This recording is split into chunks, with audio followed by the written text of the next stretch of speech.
संतोष देशमुख खून प्रकरणाची आज बीडच्या विशेष मकोका न्यायालयामध्ये सुनावणी पार पडणार आहे आणि खासदार झाल्याच्या नंतर विशेष सरकारी वकील उज्ज्वल निकम हे आज बीडमध्ये प्रथमच दाखल झाले। ते रात्रीच या ठिकाणी दाखल झाले असून अवघ्या काही वेळातच बीडच्या न्यायालयाच्या दिशेने ते या ठिकाणाहून रवाना होतील।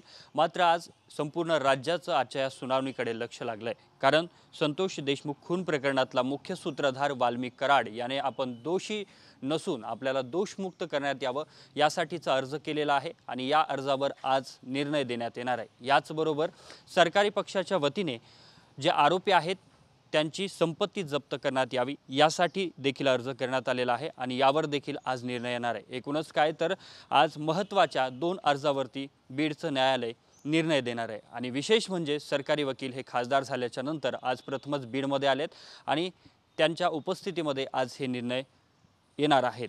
तर आरोपींचे वकील आणि संतोष देशमुख यांचे बंधू धनंजय देशमुख हे देखील या सुनावणीसाठी उपस्थित असतील। यामुळे या सुनावणी दरम्यान आणि या अर्जावरती नेमका आज काय निर्णय येतो हे पाहणं महत्त्वाचं असेल।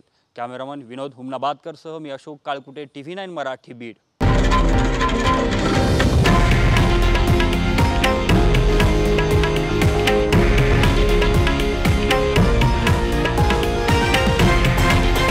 हे आहे देशातील नंबर 1 न्यूज नेटवर्क आणि आपण पाहत आहात TV9 मराठी, एकमेव।